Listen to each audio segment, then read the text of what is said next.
kemudian saya jadi berpikir apakah lebih baik orang yang jatuh di lubang yang berbeda-beda dengan konteks yang berbeda-beda, atau kayak menurut saya dia berarti lebih pinter gitu daripada kita jatuh di lubang yang sama pinter gitu. Jatuh gitu ya.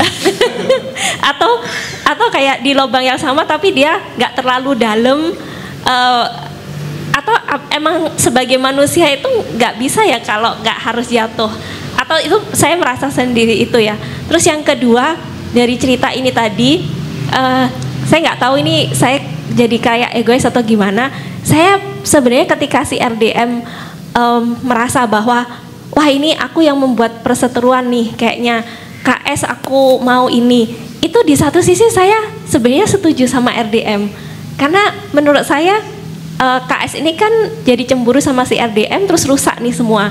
Jadi menurut saya pemikiran RDM untuk bertanggung jawab dan aku mau ngasih tahu si KS itu menurut saya itu sebenarnya di otak saya bener gitu. Tapi di satu sisi ketika denger ini, wah jangan-jangan dengan saya punya pemikiran gini itu juga bahaya ya gitu. Artinya saya bisa jadi KS gitu. Sarana yang digunakan apa? Itu yang tadi saya bicarakan. Mau bantu oke. Tetapi di sini misalnya ada orang sakit dan di sini ada rumah sakit, ya, yang bisa membantu orang itu. Tapi kita nggak mau bantu dengan cara itu. Saya mau ajak dia keluar mandi 7 pancuran. Saya pernah tegur orang untuk hal itu, sudah almarhum sekarang ya. Itu bukan tujuan kita. Orang datang ke sini misalnya nih, dia datang ke sini mau apa? Mau mandi 7 pancuran atau mau ikut meditasi? Jelas mau ikut meditasi kan? Kita nggak menawarkan program, oh di sini ada 7 pancuran dan kamu kalau mandi 3 kali sehari kamu akan sembuh. Kita nggak bilang itu. Dari awal kita mengatakan pemberdayaan diri. Yang salah dengan RDM-nya bukan niatnya, tapi caranya yang salah. Caranya adalah ketika seorang KS itu begitu menjengkelkan dan seorang guru sudah mengatakan don't play God, kamu bukan Tuhan. Bhagavad Gita pun Krishna mengatakan kepada Arjuna, kamu jangan pikir kamu itu bertanggung jawab pada semua orang. Karena ada orang yang konsekuensi dari karmanya begitu. Dia memang lahir dengan sifat-sifat syetani, danabi. Kamu gak bisa ngapa-ngapain. Lebih baik kamu bantu orang yang mau dibantu, yang bisa dibantu. Maka dalam Bhagavad Gita, surat Bhagavad Gita itu Krishna jelas sekali, orang-orang yang mau dibantu, kamu perdengarkan ajaranku ini, sampaikan kepada mereka. Tapi kalau orang tidak mau dengar, jangan paksa mereka. Mereka harus melewati evolusi mereka. Nah si RDM ini mau menjadi Tuhan dia.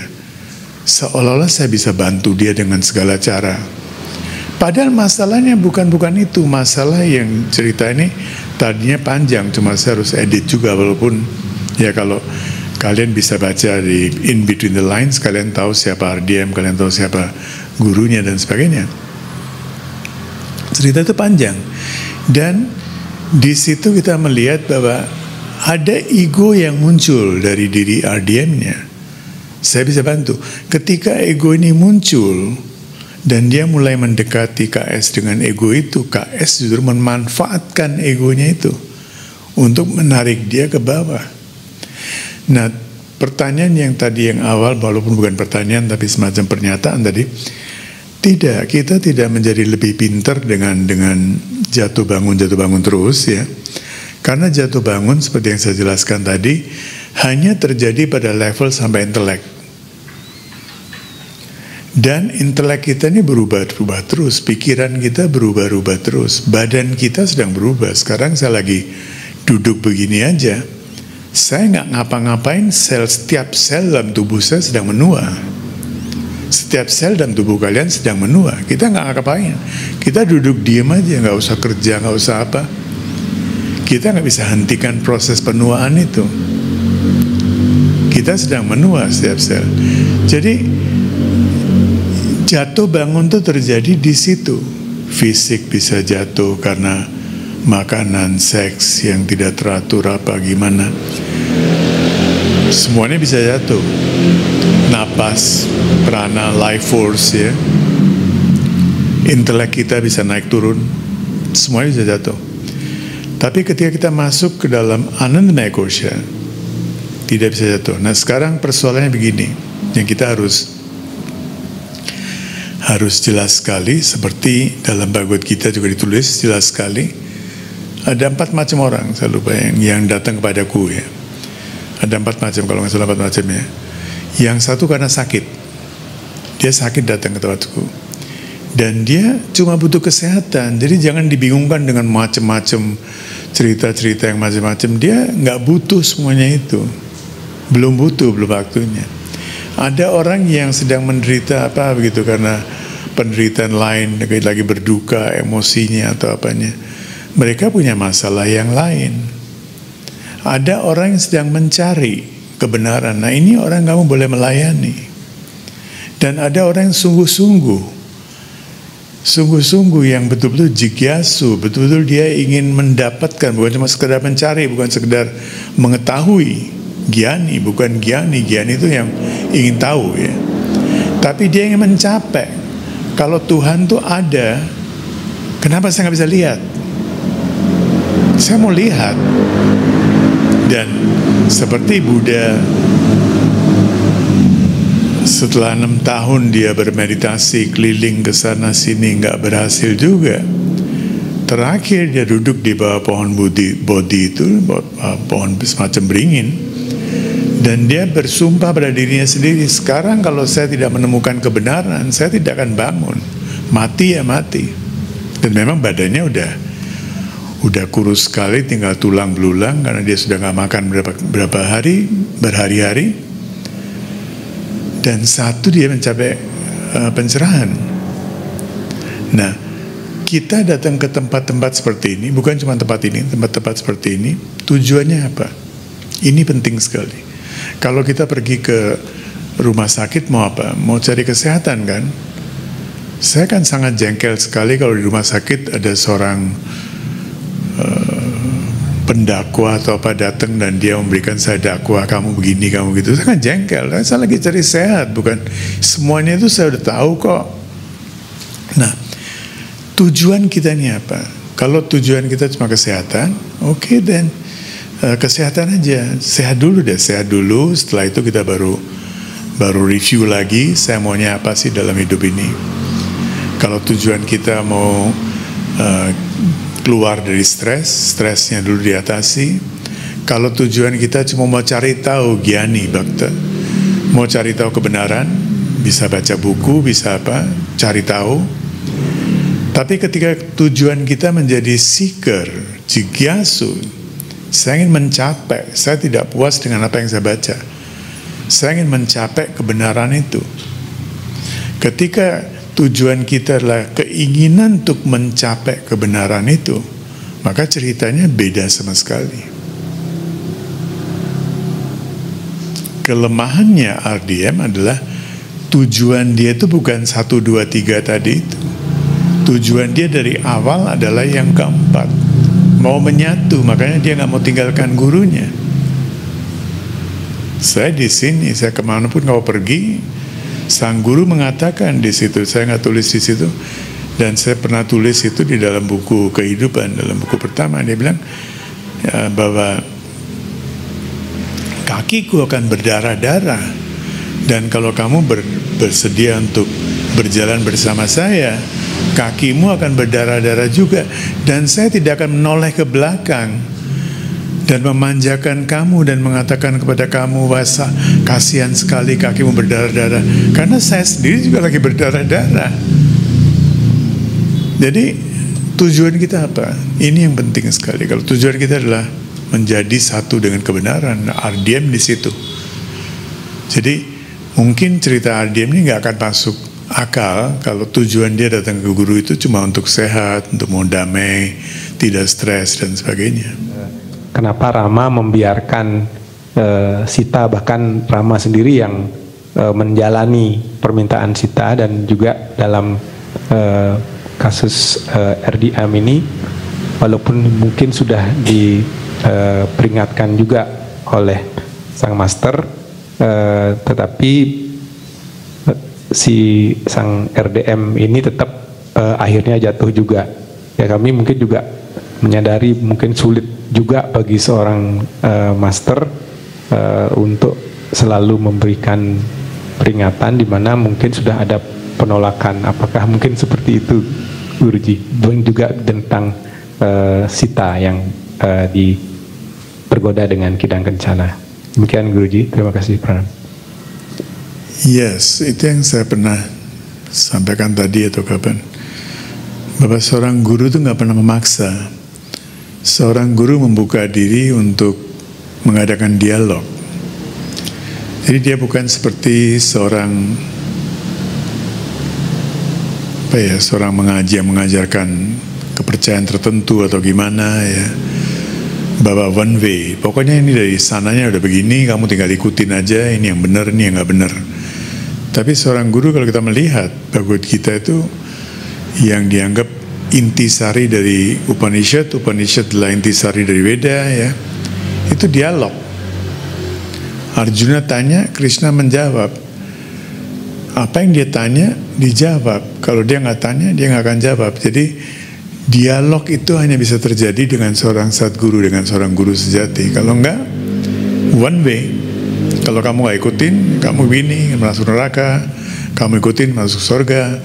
Tapi dialog hanya akan terjadi dengan seorang guru. Nah, dalam rangka itu juga, Rama tidak akan memaksa Sita untuk mengikutinya. Dia sudah memberikan warning yang jelas sekali. Setelah itu pun Lakshman memberikan warning juga. Ini bukan suara Rama.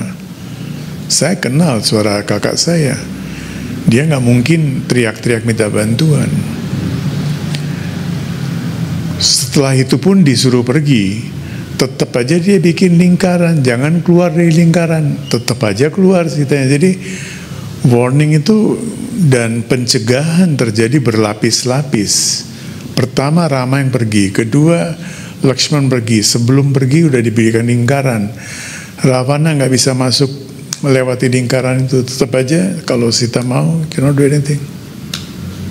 Tapi walaupun demikian, can you imagine the compassion of seorang Sadguru ya, bahwa setelah Sita diculik pun, walaupun sudah tidak mengikuti petunjuknya ya, dia juga yang mencari.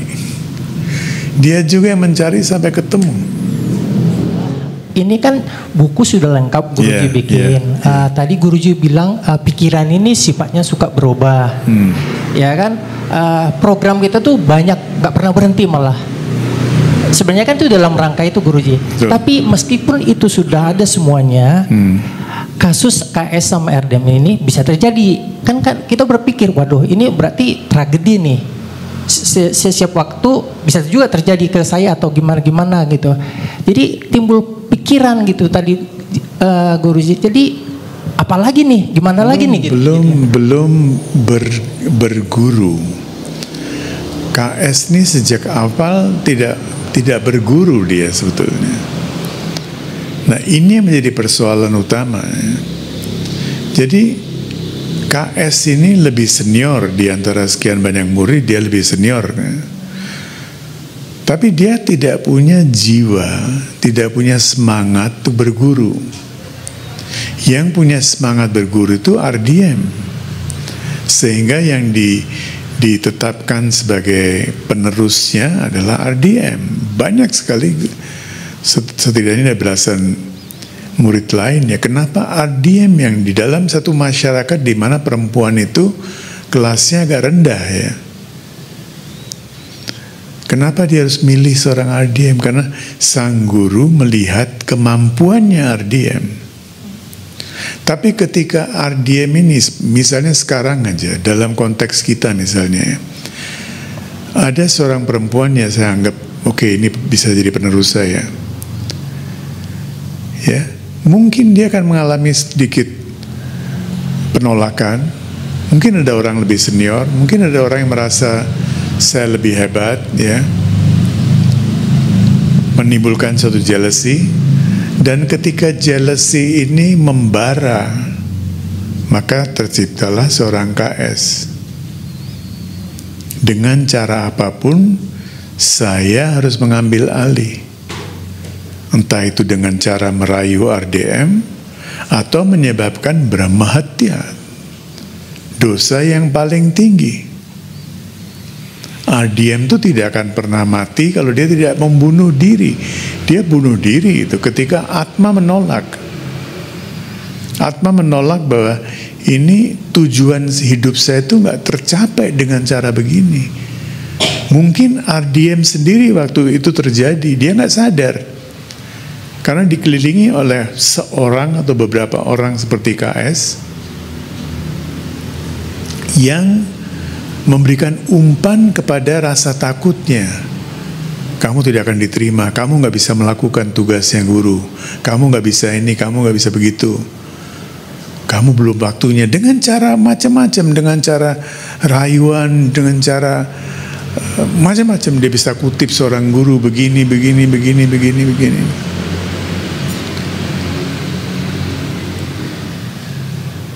Oke, jelas.